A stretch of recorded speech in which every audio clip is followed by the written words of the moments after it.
होतात की अग्नी भडकला युद्धाचा आणि तू आळसी होऊनी बसे, तरुण असोनी रक्त नवसडे नौजवान तुझे मना कसे. मित्रा, लावत छातीला माती सैन्यामध्ये भरती व्हाया, आणि देशासाठी धर्मासाठी अर्पण करतो अपुली काया. मेला तर तू शहीद होशील, कीर्ती तुझी देशावरती, आणि जिंकला तर तू वीर म्हणून पदवी देतील राष्ट्रपती. असा महाराजांना अपेक्षित तरुण होता की कुठलीच भाषा गावंडळ नसते, तर ती त्या क्षेत्रातली बोली भाषा असते. आणि आपण माईला सोडून मावशीच्या मागे कशाला धावायचं. मी माझ्या झाडी बोलीला सोडलेला नाही, म्हणून मी इथपर्यंत पोहोचलो सर. पण बाबा म्हणाले की नाही निखिल, तुला सायन्सच घ्यावं लागेल. आता घरच्यांच्या प्रेशरमुळे मग मला बाप तो बाप राहिला, मला सायन्स घ्यावं लागलं. जे कृष्णमूर्तींचं एक वाक्य होतं, ते म्हणायचे की माणूस हा त्याच्या जाहीर विचारांमुळे नाही तर त्याच्या खाजगी वर्तनामुळे ओळखला जातो. हा प्रबोधन क्षेत्र एवढा मोठा आहे, एवढा व्यापक क्षेत्र आहे, या क्षेत्रामध्ये मी साधा आता फक्त गुडघाभर पाण्यामध्ये आहे. नमस्कार मित्रांनो, स्वागत आहे पुन्हा एकदा नवीन व्हिडिओ मध्ये. तर आज चर्चेसाठी आपल्या बरोबर आहेत युवा व्याख्याते आणि प्रबोधनकार निखिल बनसोड. तर आपण आज त्यांच्याकडनं जाणून घेणार आहोत की त्यांचा हा जो युवा व्याख्याते आणि प्रबोधनकार हा जो प्रवास आहे त्यांनी इतक्या तरुण वयामध्ये कशा प्रकारे सुरू केलेला आहे आणि ते आता कुठपर्यंत पोहोचलेले आहेत आणि भविष्यात त्यांना काय करायचं आहे, ह्या सगळ्या गोष्टींची जी चर्चा आहे आज आपण या मुलाखती दरम्यान करणार आहोत. तर सर्वप्रथम निखिल दादा, आपलं स्वागत आहे आमच्या युट्यूब मंच लोकल ट्यूब मध्ये. तर आमच्या प्रेक्षकांसाठी मी तुम्हाला विनंती करेन की आपण आपला छोटा परिचय सांगावा आणि नंतर आपण चर्चेला सुरुवात करूयात. निश्चितच धन्यवाद. या निसर्गाच्या आल्हाददायक वातावरणामध्ये आज आपण इथे आहोत. महत्वाचं म्हणजे माझा प्रवास आणि माझा परिचय जर सांगायचं झालं तर मी गोंदिया जिल्ह्यातील देवरी तालुक्यातील छोटंसं मुंडीपार माझं गाव, अगदी पहाड्यांनी वेढलेलं निसर्गाच्या वातावरणामध्ये 40 घरांची लोकवस्ती असलेलं गाव. त्याच गावामध्ये मी लहानाचा मोठा झालो आणि अतिशय कमी लोकसंख्या आणि अतिशय प्रेमळ लोक त्या गावातील. आज माझ्या गावाची अवस्था अशी आहे की त्या गावामध्ये कुठल्याच म्हटलं तर नेटवर्क नाही त्या गावामध्ये, तरी सुद्धा त्या गावातील माणसं आणि त्या गावातील आमचे जे सर्व काही जे काही कौटुंबिक वातावरण आहे ते एकंदरीत बऱ्यापैकी आहे. आणि तिथूनच माझी जी काही जडणघडण झाली ती त्याच गावातून झाली. महत्वाचं म्हणजे 1ली ते 4थी पर्यंतचं शिक्षण जिल्हा परिषदच्या शाळेला माझं तिथे झालं. आणि त्याच्यानंतर मग माझं तालुक्याच्या ठिकाणी देवरी तालुक्यामध्ये 5वी ते 10वी पर्यंतचं शिक्षण माझं बाबुराव मडावी विद्यालयामध्ये झालं देवरीला. आणि मग 11वी आणि 12वीचं शिक्षण मग माझं मनोहरभाई ज्युनियर कॉलेजला झालं देवरीला. आणि मग पुढील शिक्षणासाठी मी गोंदियाला आलो NMD कॉलेजमध्ये, आणि तिथूनच माझं मग ग्रॅज्युएशन आणि पोस्ट ग्रॅज्युएशन कम्प्लीट झालं. आणि सर तुम्हाला सांगतोय की एक म्हणतात की ज्याच्यामध्ये कला असते ना ती कला ओळखावी लागते. आणि 8व्या वर्गामध्ये मी बाबुराव मडावी विद्यालयामध्ये जेव्हा शिकत होतो तेव्हा आमचे मराठीला MU गहाणे सर होते. तर ते मला ओळखलं की निखिल यार तुला बोलता येते बऱ्यापैकी, तर मग तू का मंचावर येस नाही, तू का भाषण देस नाही. मग मी म्हटलो सर माझी भाषा झाडी बोलीतली आणि भाषण द्यायला तर मग शुद्ध मराठी भाषा लागते, मग कसं करायचं आपण.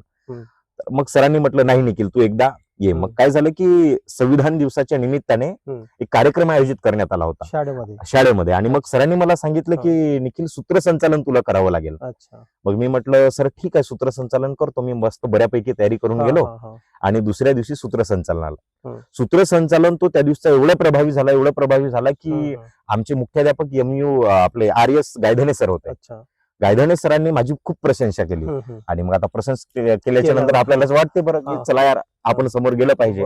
आणि तिथपासून मग माझा प्रवास सुरू झाला 10वी पर्यंतचा.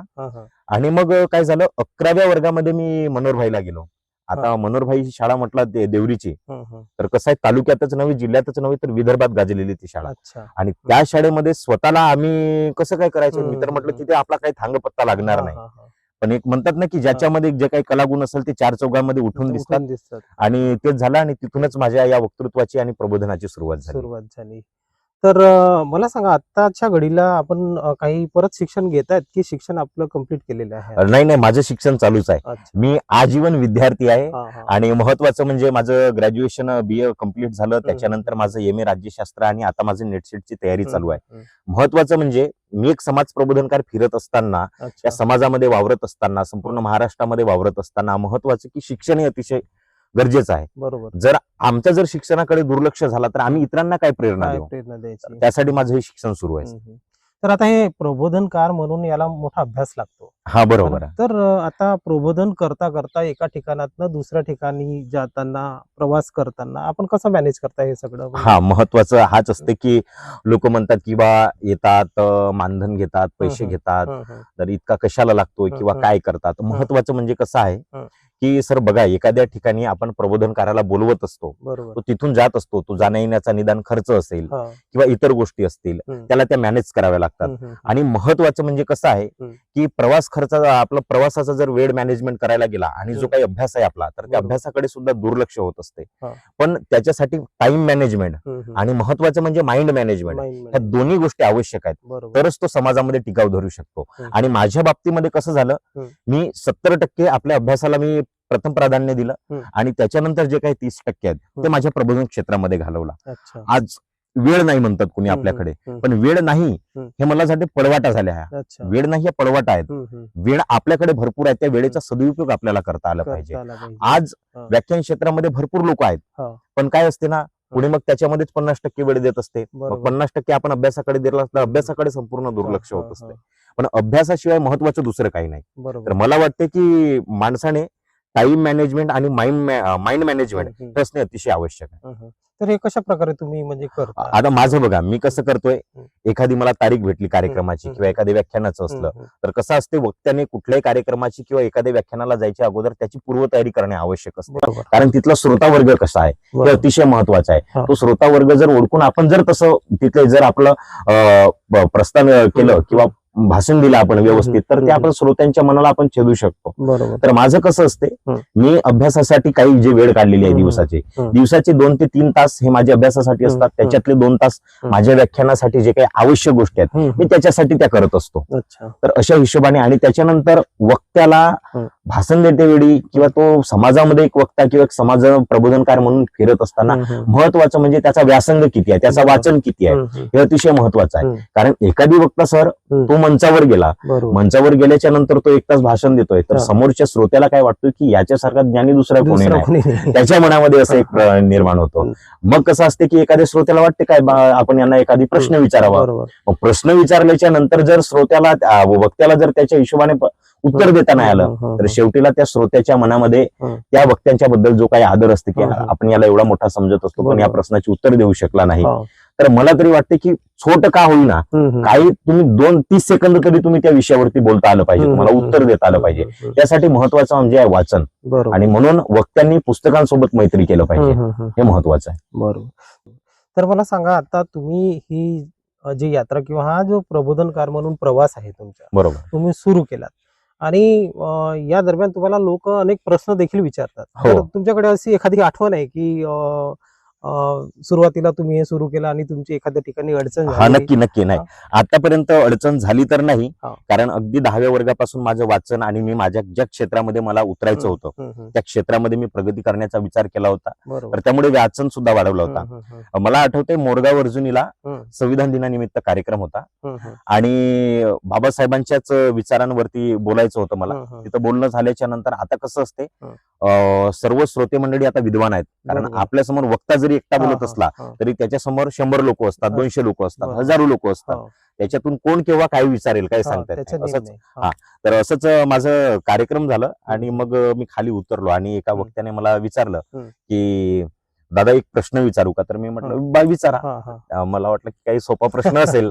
हा. पण त्यांनी मला विचारलं की भारतीय संविधानामध्ये डॉक्टर बाबासाहेबांनी घटनेचा आत्मा ज्या 35व्या कलमाला ते का असेल, का म्हटले असेल. हा, हा.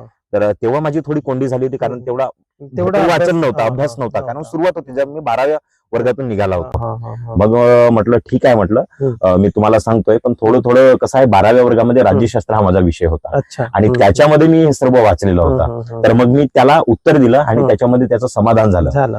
आणि मग तो मला रात्रीला फोन केला घरी आल्याच्या नंतर आणि तो म्हणाला की दादा खूप सुंदर कार्यक्रम झाला आणि मला जे काही प्रश्न होता त्याचं उत्तर सुद्धा मिळाला म्हणून.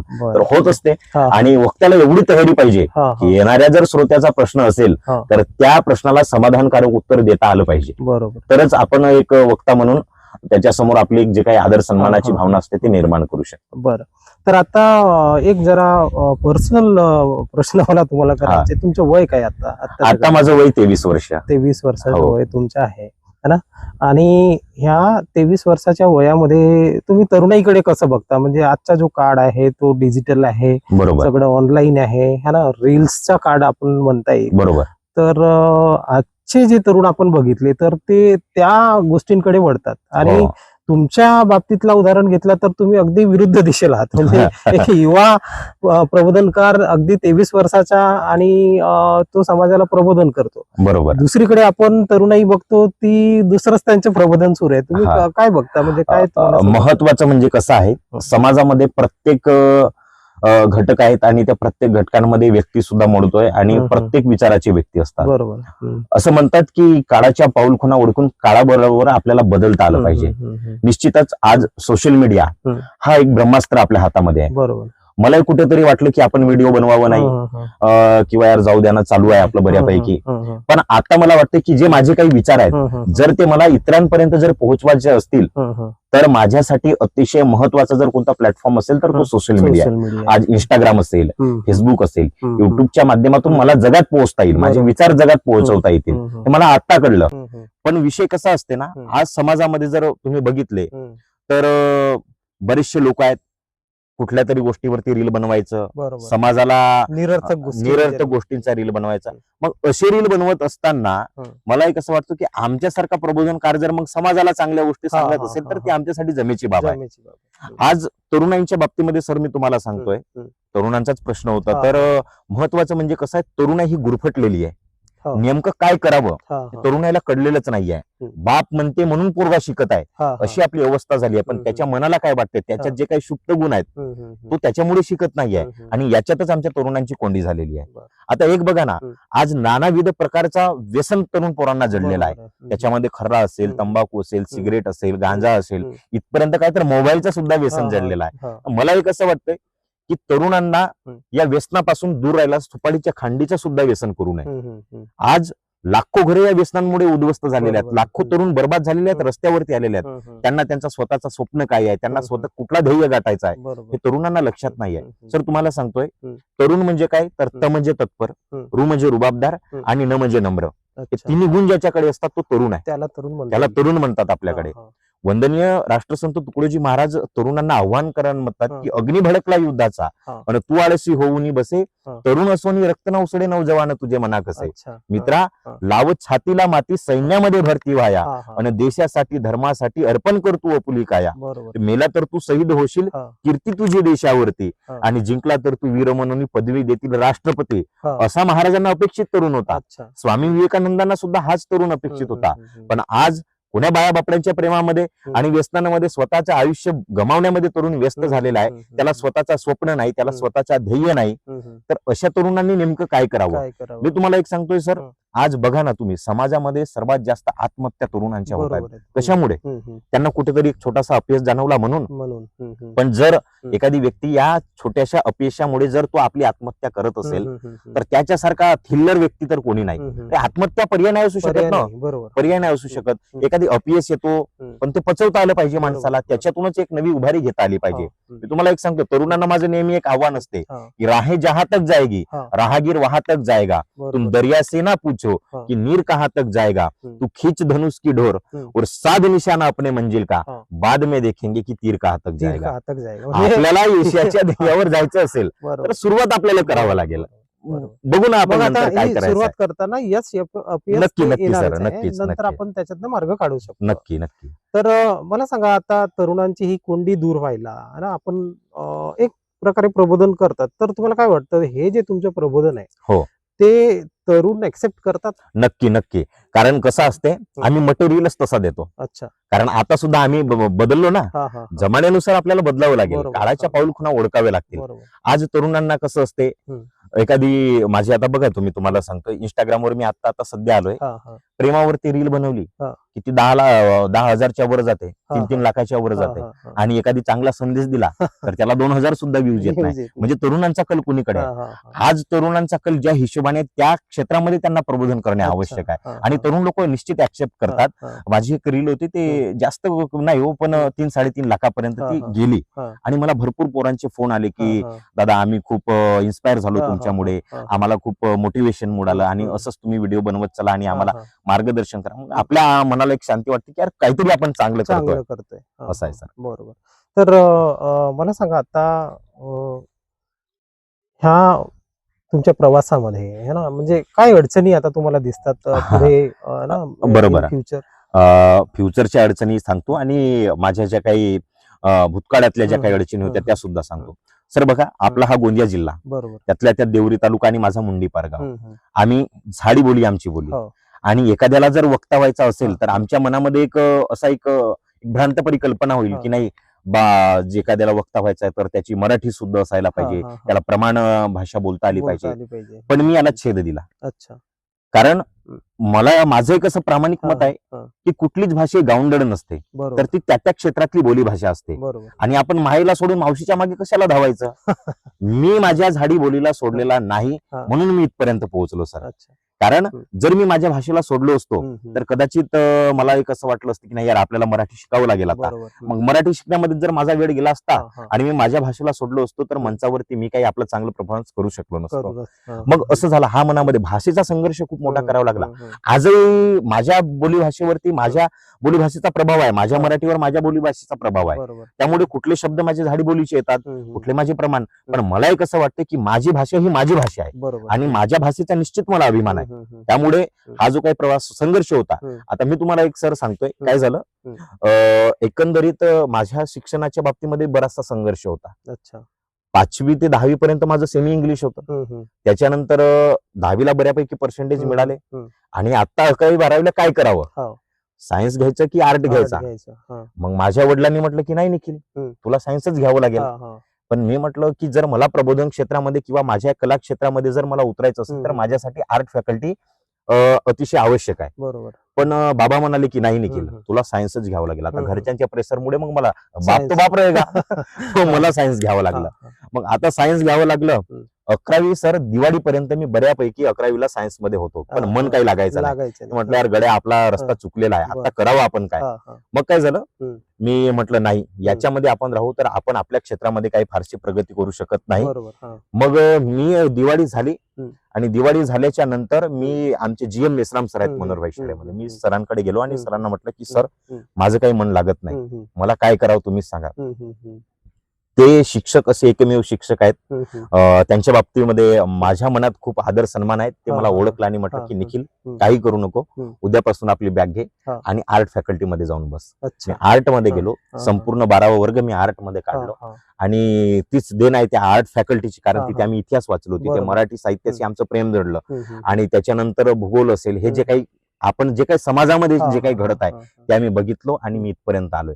त्याच्यानंतर आज वक्तृत्व स्पर्धा करत असताना कसं असते की मराठी भाषेला प्रमाण मराठीची आवश्यकता असते वक्तृत्वामध्ये, आणि कुठेतरी मग माझ्या झाडी बोलीचा प्रमाण त्याच्यामध्ये, तर त्यामुळे मार्क कटायचे, मग थोडासा मग गुणदान कमी यायचा. मग त्याच्यामध्ये मला संघर्ष फार होता. मग कसं करायचं आपण, तरी सुद्धा मी माझ्या भाषेमध्ये बराचसा बदल करण्याचा प्रयत्न केला, झालाही. आणि असं नाही म्हणत की पूर्ण झाला, कारण माझ्या भाषेवर तुम्हाला आताही लक्षात असेल की झाडी बोलीचा प्रभाव आहे आणि ते निश्चित आहे. तर हा संघर्ष खूप करावा लागला. आता समोरच्या अडचणी अशा आहेत, समोरचा संघर्ष असा आहे की समाजामध्ये एखादी वक्ता म्हणून आणि समाज प्रबोधनकार म्हणून मला फिरत असताना मला समाजाची नस ओळखावी लागते. बरोबर. आज समाजाला खरंच कशाची गरज आहे. बरोबर आहे. मी आता त्या पुराणातल्या गोष्टी सांगण्यात मला काही समाजाला फायदा होणार नाही ना.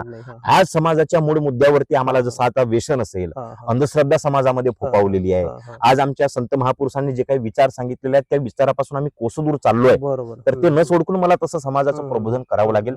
आणि निश्चितच याच्यामध्ये टीका होतात आमच्यावरती, तुम्ही का टीका करता. मी टीका फारशी करत नाही, पण कसं आहे, जे चुकीचं आहे ते चुकीचं आहे, त्या चुकीला चुकीचं म्हणण्याची आपल्यामध्ये हिंमत आहे, तर त्यामुळे सुद्धा संघर्ष होत आहे. पण तो संघर्ष आम्ही कसा आहे लिलिया पेलत जातो, कारण आम्हाला प्रेरणाच बुद्धशिवाय फुलेशिवाय आंबेडकरी विचारांची आहे.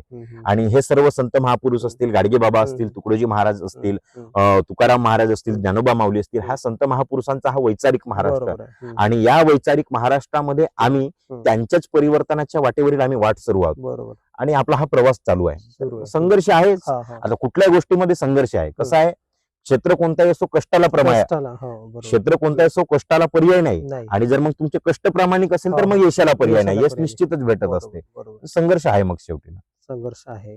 तर मला सांगा, आता तुम्ही तरुण आहात, तुम्ही प्रबोधनकार आहात आणि परत तुम्ही ह्या माध्यमातून लोकांपर्यंत पोहोचतात. तर आता एक तरुण म्हणून है ना, बरोबर.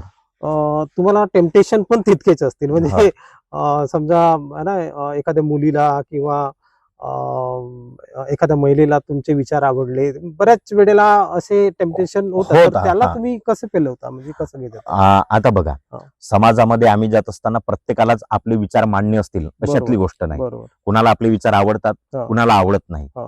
मग कसं असते, कार्यक्रमावरून आपण जेव्हा घरी येतो हा. तर कोणाचे फोन येतात की हम्म, दादा तुमचे विचार मला काहीसे फारसे आवडले म्हणून हा, बऱ्याचशा लोकांचे हा, खूप सुंदर कार्यक्रम हा, झाला वगैरे हम्म, म्हणून. हम्म, पण काही लोकांचे विचार असे असतात की नाही दादा तुमचे विचार मला इथे आवडले नाही. हम्म. पण मी डायरेक्ट सरळ हा, सांगतो सर हा, हा, हा. की मी निश्चितच हम्म. असं नाही म्हणत की माझे विचार तुम्ही ऍक्सेप्टच करा किंवा हा, माझे हा, विचार तुम्हाला हा, आवडतीलच. हा, हा. तुमच्या मनाला जे वाटते, तुमच्या मनाला जे चांगलं वाटते हा, हा. ते तुम्ही ऍक्सेप्ट करा. बरोबर. आमचं काम आहे सांगणे. हा. आम्ही सांगतो. आता महत्वाचं सांगणेच नाही. हा.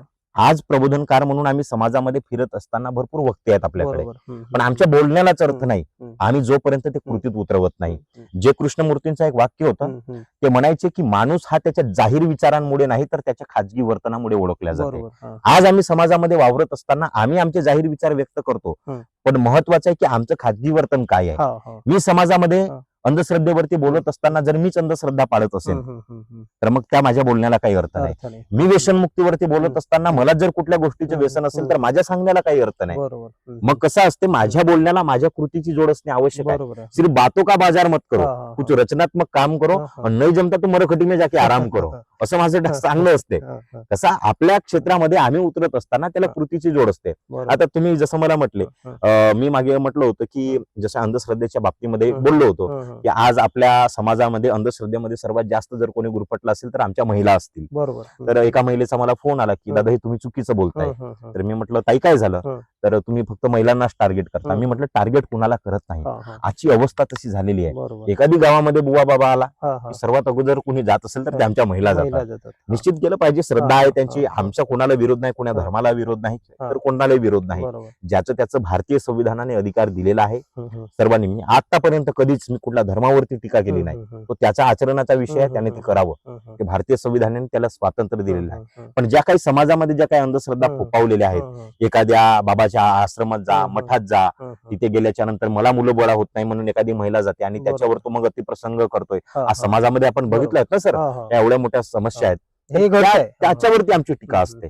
बाकी दुसरं तर त्या महिलेला मग मी सांगितलं की ताई बघा, समाजामध्ये ह्या गोष्टी घडत असताना महिलांना मी जबाबदार काय असं म्हटलं, तर त्याच्या मागचं कारण तुम्ही थोडासा आजूबाजूचा अभ्यास करा. आणि मग त्यांनी अभ्यास केला, त्यांना लक्षात आलं असेल. मग पुन्हा 15 दिवसाच्या नंतर त्यांचा फोन आला, हो दादा म्हणे बरोबर आहे तुमचं. जिथे विचार ऍक्सेप्ट केल्यानंतर नंतर असं आहे.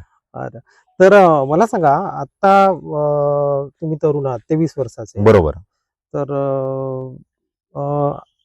तुमच्या लग्नाविषयी काय मत आहे? म्हणजे कधी लग्न विग्न करायचं, हे कधी तुम्ही हा खूप मोठा भारी प्रश्न. आता बघा, लग्नाच्या बद्दल माझे विचार हे सगळ्यात वेगळे आहेत. सर्वांना वाटते की नाही आपण भरपूर पैसा कमवावा, आपल्याला नोकरी लागावी, मग एक चांगली मुलगी मिळावी. पण आज आम्ही सध्या जे काही समाजामध्ये जे काही वातावरण बघतोय, कोई नीले ड्रम में मिल रहा है तो कोई खाई में मिल रहा है, अशी अवस्था झाली आहे आपली. म्हणजे आपण लग्नाच्या बाबतीमध्ये माझं विचार तुम्हाला सांगतोय की लग्न हे काही बाहुला बाहुलीचं खेळ नाही. लग्न म्हणजे एखादी व्यक्ती आपल्या आयुष्यामध्ये येत आहे, आपण त्याच्या आयुष्यामध्ये जातोय, तर हे दोन जीवांची हमी असते शेवटपर्यंत. आणि ज्याच्यामध्ये प्रेम आहे तोच लग्न करू शकते. आज एक साधं बघावं, एक साधं उदाहरण मी तुम्हाला देतोय की एखादी मुलगी एखाद्या मुलाच्या प्रेमामध्ये किंवा एखादा मुलगा एखाद्या मुलीच्या प्रेमामध्ये पडतो, तो त्यांचा प्रेम होतो, साऱ्या गोष्टी भेटी गाठी सर्व काही होत असतात. पण एखाद्या क्षुल्लक कारणावरून दोघांमध्ये हा जो काही ब्रेकअपचा जो हा प्रकार आहे आणि तिथून मग तो आत्महत्या करते आणि लग्नाची हमी देणारी हे दोन व्यक्ती स्वतःचा जीव देतात, तर कुठला प्रेम असेल हा? आता मी तुम्हाला सांगतोय, माझं लग्नाच्या बद्दल मी एकच विचार केलेला का जेव्हा आपण स्टेबल होऊ बऱ्यापैकी, एखादी आपण समजून घेऊ समोरच्या व्यक्तीला, तेव्हा कुठे लग्नाचा विचार करू. नाही तो हे केले समाज म्हणतोय म्हणून मी लग्न करावा का? अजिबात नाही. मला नाही आवडत ह्या गोष्टी. समाज म्हणेल की नाही बाबा हा लग्न केलं पाहिजे, आता वय 30 वर्ष झाली, समाजासाठी नाही तर ते स्वतःला ओळखावं लागते. त्याच्यानंतर आपण खरंच स्टेबल आहो का, त्याच्यानंतरच हे विचार आल्या पाहिजेत मनामध्ये. नाहीतर आज अवस्था, एक तुम्हाला एक साधं एक उदाहरण सांगतोय सर. एक बघा, आजच्या स्थितीमध्ये लग्न जुडल्याच्या बरोबर आपल्याकडे ज्याला वांगाभात आपण म्हणतो, तो लग्न झाल्याबरोबर काय असते की तो मुलगा त्या मुलीला मोबाईल घेऊन देते. लग्न घेऊन देते, बरोबर घेऊन दिलं पाहिजे, काही वाद नाही त्याच्यामध्ये.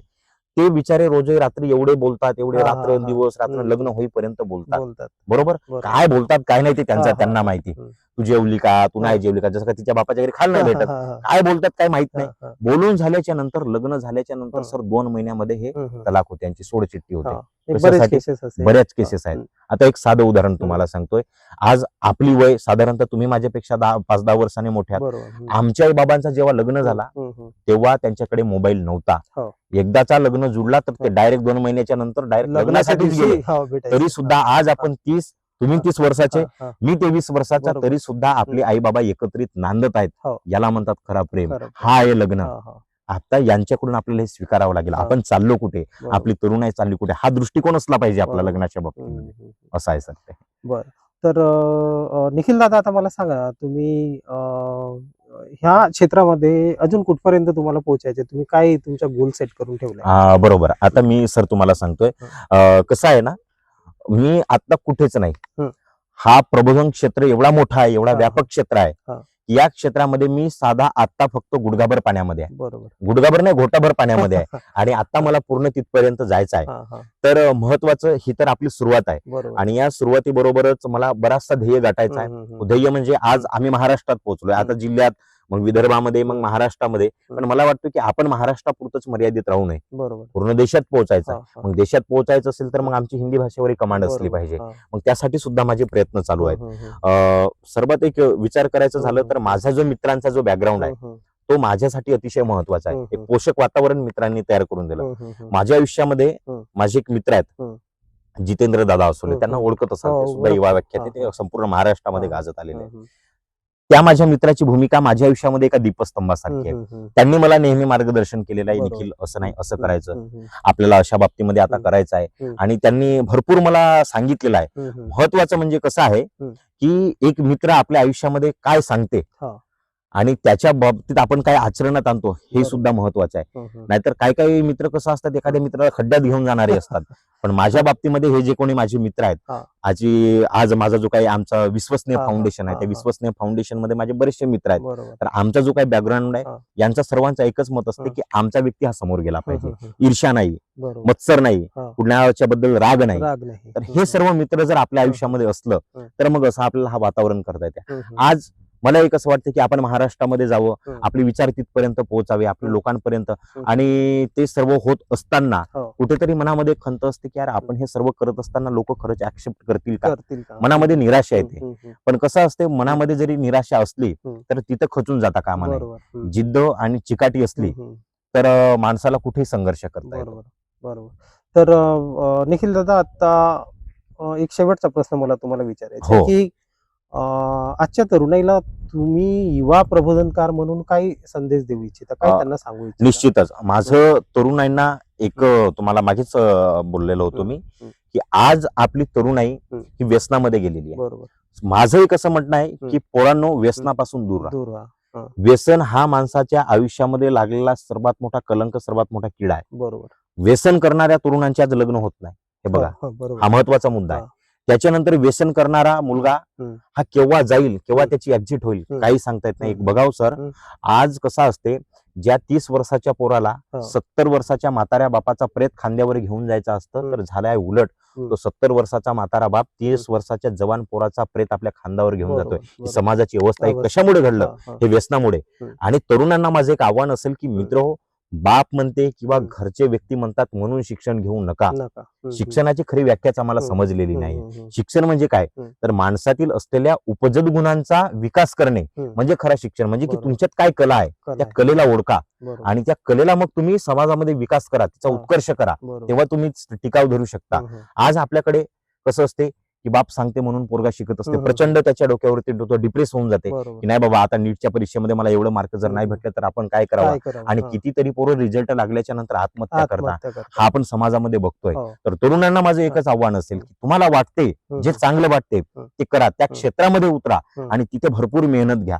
आज आपले पोरं याच्यासोबत मैत्री, मुलीसोबत मैत्री करतात, केलं पाहिजे समाजामध्ये असताना. पण माझं तरुणांना एकच सांगायचं आहे की प्यार करना है तो अपनी किताबों से करो. बरोबर. पुस्तकांसोबत प्रेम करता आलं पाहिजे. हा. प्यार करना है तो अपनी किताबों से करो, बेवफा भी निकली तो काबिल बना के काबिल छोडेगी. बना के छोडी. अशी आपली हे हा, हा. पुस्तकं आहेत. त्या बरोबर. पुस्तकांवर आपल्याला प्रेम करता आलं बरोबर, पाहिजे, बरोबर. असं माझं सांगणं आहे. आणि तरुणांनो, हम्म. निश्चित म्हणजे एकच माझा मुद्दा की व्यसनापासून दूर व्हा. बरोबर. व्यसनापासून दूर झालं हा. की तो स्टेबल होते. मग तो हम्म. पैशाने असेल हम्म, किंवा एक मानसिक दृष्ट्या असेल, मानसिक. तो स्टेबल झाला की मग समोर त्याला मार्गक्रमण करता येते. तर पुन्हा एक प्रश्न विचारून आपण इथे संपवूया. नक्कीच. मला असं विचारायचं होतं की मला एक म्हणजे प्रसंग आठवतो. मी एकदा माझ्या कोणीतरी ओळखीच्या व्यक्तीला ब्लडची गरज होती. अच्छा. हा हा. तेव्हा मी तुम्हाला कॉल केलेला अच्छा. आणि तुम्ही मग समोरच्याला तिथे हॉस्पिटलमध्ये पाठवून ती ब्लडची व्यवस्था केली. तर व्यवस्था ही काय केली. सिस्टम आहे, म्हणजे तुम्ही हा, हा, हा, कशा हा. प्रकारे ही बरोबर. मदत मी करता? तुम्हाला मागेच बोललो होतो हा. की कसं असते, आम्ही एक वक्ता म्हणून फिरत असताना फक्त आमच्या बोलण्याला महत्व नाही, आमच्या बरोबर. कृतीला महत्व आहे. हा, हा. आम्ही म्हणतो की समाजामध्ये समाजसेवा वाढली पाहिजे, हम्म. तुमच्यामध्ये संवेदनशीलता असली पाहिजे, हम्म. माणुसकीचा झरा निरंतर तुमच्या हृदयातून वाहिलेला पाहिजे, आपण बरोबर. असे हम्म. म्हणतो. हम्म. तर मग कुठेतरी मला वाटतं की ते आपण कृतीत आणलं पाहिजे. बरोबर. सर, मी तुम्हाला सांगतोय, मी व्याख्यान क्षेत्रामध्ये असताना बराचसा मित्रपरिवार माझ्यासोबत जुळलेला आहे. बरोबर. आणि माझं विचार ज्यांना आवडतात, माझे हं. विचार ज्यांना आवडतात ते माझ्यासोबत आहेत. तर आमचं निश्चितच असते की जे समाजातील जे काही गरजू व्यक्ती आहेत, हो. जे काही गरीब व्यक्ती आहेत, हं. त्यांना आज साधारणतः एक ब्लडची जर बॅग बघायला गेलं तर हो. ते 2000च्या जवळपास येते, 2200 बरोबर. रुपयापर्यंत, 1800 हा. रुपयापर्यंत येते. हं. आणि एक साध्या बिचाऱ्या व्यक्तीला घेऊ शकत नाही तो हो, एक ब्लड हो, बॅग. हो. तर आम्ही काय केलं की हं. सर्व मित्र हं. गरजूंची मदत करायची. हं, हं, मग जर कुठेही असला तो, हं, हं. एखाद्या व्यक्तीचा समजा आपल्याला फोन आले की नाही बाबा मला ब्लड लागते, हं, तर हं, आपण तिथपर्यंत जायचा हं. आणि स्वतः ब्लड डोनेट करायचा हा. आणि आपण तो मोफत त्यांना द्यायचा. बरोबर. तर त्याच माध्यमातून आम्ही हे सर्व आमचे जे काही मित्र हा, आहेत, हा. मित्र परिवार आहे, त्याच्या माध्यमातून मी स्वतः 4 वेळा ब्लड डोनेट केलेलं आहे. एक तर माझ्या वाढदिवसाच्या दिवशी तर प्रत्येक वर्षी मी तर करतच असतो. पण महत्वाचं म्हणजे माझं ब्लड डोनेट झालं होतं. ब्लड डोनेट झाल्याच्या नंतर काय झालं, आपल्याला 2 महिने ते करता येत नाही. मग पण एखादे एक डिलिव्हरी पेशंट होता, एक माझे मित्र आहे तिथले तिरोडा तालुक्यातले, त्यांचा एक छोटासा 6 दिवसाचा बाळ होता त्यांचा आणि त्याला ब्लडची आवश्यकता होती. मग नेमकं करावं काय.